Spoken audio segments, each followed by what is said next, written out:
The United States Social Security system is fundamentally flawed. Republicans have been advocating for reform for a long time, but Democrats routinely fight those efforts. But will this news be what finally changes that? It turns out that the government just messed up, big time. An audit found that the Social Security Administration paid out over $1 million in benefits to people that don't have Social Security numbers, or people that should not be able to get benefits at all. The government's documentation of representative payees, or people who receive benefits on behalf of someone else incapable of managing their affairs, was evidently massively flawed.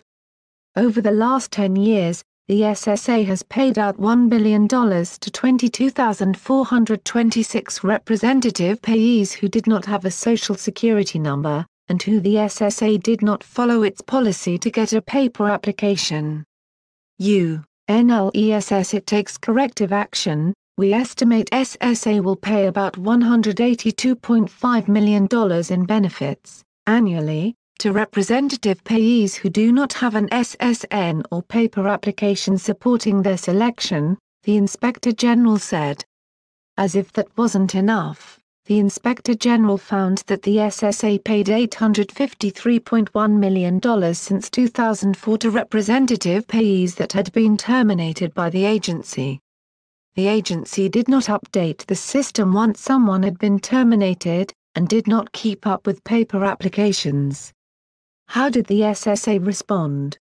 They switched to an electronic representative payee system, and otherwise defended their actions.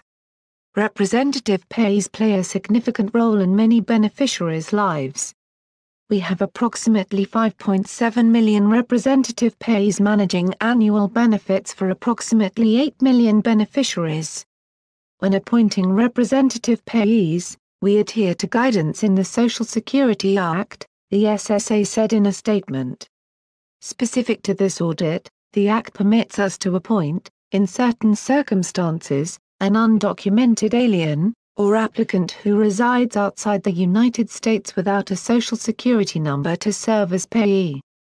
Specifically, the Act states we should verify a person's SSN, or employer identification number, in our investigation of the payee applicant.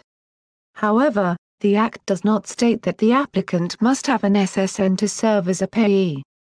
Do you think people without Social Security numbers should be getting money from the Social Security Administration? Right Wing News contributed to this report. It's News Exposed signing off.